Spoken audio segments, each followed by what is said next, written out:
नमस्कार, स्वागत है एक बार फिर से आप सभी का आपके अपने चैनल हनुमान से परिवार में। आशा करते हैं कि प्रभु श्री हनुमान जी और परम पूज्य गुरुदेव बाबा नीप करोली महाराज जी आप सभी भक्तजनों पर असीम कृपा सदैव बनाए रखें। दोस्तों, एक बार महाराज जी ने कहा था कि हम सभी लोग एक लंबी यात्रा पर हैं, एक जन्म से दूसरे जन्म और फिर अगला जन्म। हर जन्म में जिन लोगों से हम मिलते हैं पूर्व से हमारे भाग्य में वही निर्धारित होता है और साथ ही यह भी पहले से ही निर्धारित होता है कि कितने समय तक तुम उस व्यक्ति के साथ रहोगे। अतः तुम्हें साथ रहने की कोशिश कर मोह में नहीं पड़ना चाहिए और कभी उससे बिछड़ने पर दुख भी नहीं करना चाहिए। इसे समझो कि एक दिन तुम भी बिछुड़ जाओगे और तब तुम उस पीड़ा को भोगने से बच जाओगे। महाराज जी की गूढ़ बातें एक भक्त के जीवन के अंदर बहुत ज़्यादा परिवर्तन लेकर आती है। बाबा इस मनुष्य की चेतना को बहुत ही उच्चतम स्तर पर एक पुष्प की भांति खिलाते हैं, जिसके बाद में उसी चेतना की सुगंध के अंदर वह भक्त पूर्ण रूप से सुगंधित हो जाता है और अपने स्वयं के आयाम को भली भांति समझने के अंदर अग्रसर होता है। दोस्तों, महाराज जी के द्वारा दिखाया गया भक्ति का मार्ग किसी भी भक्त को भय रूपी भक्ति में नहीं डालता। अर्थात आप अपने ईश्वर, अपने गुरु से डर डर कर उनकी भक्ति करें, उनका सत्संग करें, उनका संस्मरण करें। बाबा ऐसा कभी नहीं चाहते। बाबा अपने भक्त को कहते हैं कि तुम अपनी आत्मा हो और तुम्हारी आत्मा ही ईश्वर है। अपने आप के अंदर पूर्ण स्वतंत्र रहो। जितना ज़्यादा तुम स्वतंत्र विचरण करोगे उतना ज़्यादा ही तुम अपने ईश्वर के नज़दीक रहोगे और ऐसा करने पर ही ईश्वर तुम्हें बहुत अच्छे से आलिंगन कर पाएंगे, क्योंकि ईश्वर तो स्वयं ही पूर्ण स्वतंत्र हैं और वह अपने सामने अपना ही एक हिस्सा जो कि एक जीव आत्मा होती है उसे पूर्ण स्वतंत्र होते देखकर बहुत ही प्रसन्न होते हैं और उस प्रसन्नता के कारण ईश्वर आगे बढ़कर अपने उस भक्त की आत्मा को अपने गले लगा लेते हैं। बाबा अपने भक्तों के अंदर इसी डर को बाहर निकालने के लिए कई बार ऊंचे स्वर के अंदर अपने भक्तों को डांट भी दिया करते और उन्हें बड़े कर्कश स्वर के अंदर संबोधित भी कर दिया करते। इस कारण से कई बार महाराज जी को ऐसा करते देखकर जो माया आश्रम में होती थी वह रोने लगती। उन्हें लगता कि बाबा तो ईश्वर हैं और ईश्वर कैसे क्रोध कर सकते हैं। तब एक बार महाराज जी ने उन माइयों से कहा कि हे माँ, जब तुम हमारी कर्कश वाणी को सुनने की शक्ति रखोगी तभी तो संसार का सामना कर सकोगी। जो व्यक्ति हमारे सन्निकट होता है उसे धमकाया जा सकता है। संत तो वास्तव में कभी क्रोध नहीं करते और मैं तो सपने में भी तुमसे कभी नाराज़ हो ही नहीं सकता। तुमसे तो क्या, मैं किसी भक्त से नाराज़ नहीं होता। और इसके आगे पूर्ण रूप से भय को अपने भक्तों के अंदर से बाहर निकालने के लिए महाराज जी अक्सर एक कहानी सुनाया करते थे। बाबा बताते कि मुझे एक कथा याद आती है जो रामकृष्ण एक संत के बारे में कही थी। रामकृष्ण जी ने बताया कि उस संत ने एक सर्प को डसना छोड़कर प्रेम करने के लिए कहा था। जब वह सर्प उनके शरण में आया और उनसे मुक्ति का मार्ग चाहा, तब उस संत ने कहा कि इस जगत से मुक्ति का एक ही मार्ग होता है और वह है प्रेम का मार्ग। अगर तुम वास्तव में उस प्रेम को प्राप्त कर पाओगे, अगर वास्तव में तुम उस प्रेम के अंदर आ पाओगे तो तुम स्वतः ही ईश्वर के सम्मुख होगे और वही ईश्वर तुम्हें मुक्त कर पाएंगे। उन संत से इतनी ज्ञान की बातें जानकर वह सर्प बहुत राजी हो गया और उस दिन के बाद उसने डसना छोड़ दिया और वह लोगों के सामने प्रेम से सिर झुकाए रहने लगा। परंतु उसके बाद लोग उस पर चीज़ें फेंकने लगे, उस सर्प का मजाक उड़ाने लगे और उसे घायल करने लगे। जब उस संत ने सर्प को घायल अवस्था में देखा तो संत ने मुस्कुराकर यही कहा कि अरे, मैंने तुम्हें डसने को मना किया था परंतु फुफकारने के लिए मना नहीं किया था।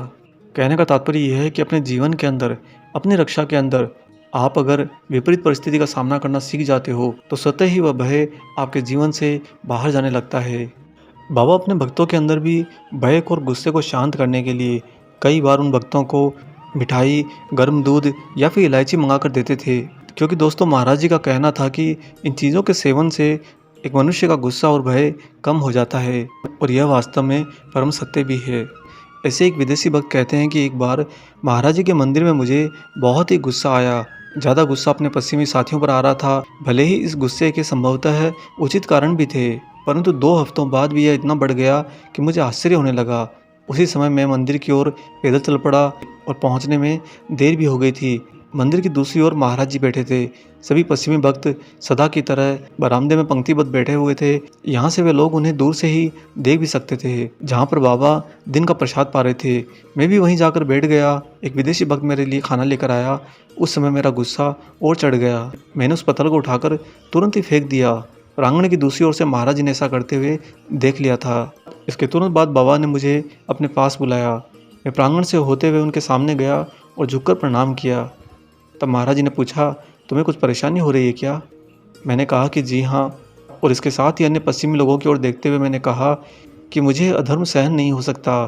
इन लोगों में धर्म विरुद्ध आचरण को मैं सहन नहीं कर सकता और मैं अपने में भी इस तरह के अधर्म को सहन नहीं कर सकता। सच तो यह है कि आपके सिवा किसी अन्य से मैं अधर्म सहन ही नहीं कर सकता। जब मैंने बाबा की ओर देखा तो लगा कि आत्मा के अंधकार में केवल वे ही मेरे रक्षक हैं। अचानक से मैं रोने लगा। रोने ही नहीं लगा बल्कि ज़ोर ज़ोर से विलाप करने लगा। तब महाराज जी ने मेरा सिर ज़ोर ज़ोर से थपथपाया और मुझे दूध लाने का आदेश भेजा। और जब मैंने अपनी आंसू भरी आंखें खोली तो बाबा भी रो रहे थे। और इसके बाद बाबा ने मुझे वह गर्म दूध पिलाया और पूछा कि क्या मैं उनसे प्रेम करता हूँ। मैंने उन्हें विश्वास दिलाया कि मैं अवश्य करता हूँ। जब मैं थोड़ा सहज हो गया तो महाराज जी बोले, हमने तुमसे हर एक से प्रेम करने को कहा था, तुम तो सिर्फ मुझसे प्रेम करते हो और यही कारण है कि तुम्हारे अंदर क्रोध जाता ही नहीं। तब मैंने कहा कि जी हाँ महाराज, आपने मुझे सच बोलने के लिए भी तो कहा था और सच्चाई यह है कि मैं हर एक व्यक्ति से प्यार नहीं करता हूँ। और फिर महाराज जी थोड़ा और नज़दीक आ गए और लगभग नाक से नाक मिलाते हुए कहने लगे, हर एक से प्रेम करो और फिर सच्ची बात कहो। और उसी क्षण से मेरे भीतर का सारा गुस्सा, सारा भय सदा के लिए मर गया। बाबा का इतना कहना भर था कि मेरी कल्पना में एक ताबूत आया जिसमें मैं समा भी नहीं सकता था। तभी मैंने पाया कि बाबा कह रहे थे, जब तू ये सोचना बंद कर देगा कि तू कौन है तो फिर यही तू हो जाएगा। मृत्यु के बाद तेरा फिर जन्म होगा और हर एक से प्यार करेगा और सत्य बात कहेगा। उन्होंने कहा कि कभी कभी बहुत ज़्यादा गुस्सा अत्यधिक प्रेम को भी दर्शाता है। इसके बाद प्रांगण की दूसरी ओर उन पश्चिमी लोगों की ओर देखकर जिन पर आए क्रोध को मैंने सही माना था, मैंने अचानक ये देखा कि मेरा क्रोध एक स्तर पर था जबकि उसके एकदम नीचे अविश्वसनीय प्यार भरा था। संबंधों के इन दो धरातलों का अंतर ठीक इस प्रकार था जैसे कोई कहे, मैं तुझसे प्यार करता हूँ पर तुझे चाहता नहीं हूँ। और यदि महाराज जी के आदेशों का पालन किया जाए तो क्रोध का तो वास्तव में परित्याग करना होगा ताकि प्रेम का पूर्ण मार्ग खुल सके। इसके बाद महाराज जी ने मुझे एक बात मान लेने को कहा, ईश्वर दर्शन के लिए तुझे क्रोध रहित दर्पण को बिल्कुल साफ कर चमकाना होगा। यदि तू हर रोज़ थोड़ा थोड़ा भी गुस्सा करना छोड़ देगा तो हम तेरी इसमें मदद करेंगे, तुझे ईश्वर तक ज़रूर पहुँचाएंगे। महाराज जी की ये बात मुझे जंच गई। मैंने इसे पूरा करने का मन बना लिया और मैंने आगे जाकर पाया कि महाराज जी भी अपना वादा पूरा कर रहे हैं। यहाँ पर जो सबसे बड़ी बात निकलकर सामने आई वह यह कि महाराज जी के सानिध्य मिलने पर, बाबा की भक्ति मिलने पर एक भक्त को जीवन से भय को त्याग देना होता है। और अगर वह नहीं त्यागता है तो महाराज जी स्वतः ही उसके अंदर से भय और क्रोध को बाहर का रास्ता दिखा देते हैं। बाबा ऐसा इसलिए करते हैं दोस्तों क्योंकि वह भक्त सिर्फ भक्ति करने के लिए या भक्त बनने के लिए महाराज जी से नहीं जुड़ा होता है, अपितु उस भक्त के जीवन के अंदर विधाता के द्वारा ये लिखा हुआ होता है कि वह भक्ति के मार्ग पर चलता हुआ ईश्वर की ओर जाएगा। अब ईश्वर के पास ले जाने का पूरा कार्यक्रम तो महाराज जी के हाथ में होता है। अतः महाराज जी स्वयं ही अपने भक्त को हमेशा के लिए भयमुक्त कर देते हैं। और बाबा के ही अद्वैत स्वरूप प्रभु श्री हनुमान जी के बारे में तो हनुमान चालीसा में भी कहा गया है कि तुम रक्षक काहू को डरना। जब एक भक्त के साथ में रक्षा करने के लिए भक्तराज हनुमान और परम पूज्य गुरुदेव बाबा नीम करोली जी हों तो उस भक्त को इस जीवन के अंदर डरने की आवश्यकता ही नहीं। क्योंकि बाबा हमेशा अपने भक्तों को एक बात बहुत ही सरल भाषा में कहा करते थे कि जब तुम डरते हो तो वास्तव में तुम अपने कर्म से भटक जाते हो और अपने कर्म से भटकना ही एक मनुष्य के लिए भक्ति मार्ग से भटकने से कम नहीं होता।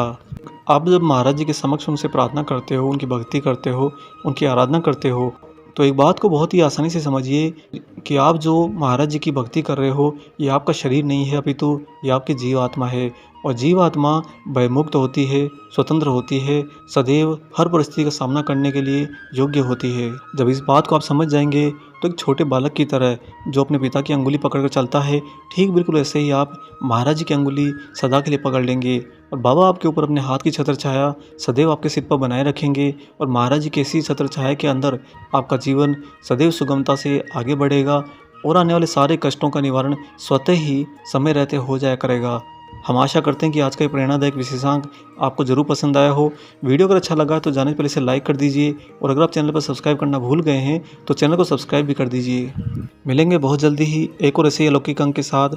तब तक अपना और अपने माता पिता का संपूर्ण ख्याल रखिए और परम प्रभु श्री राम जी का निरंतर गुणगान करते हुए बाबा हनुमान और बाबा नीम करोली महाराज जी की निस्वार्थ होकर सेवा करते रहिए। जय सिया राम।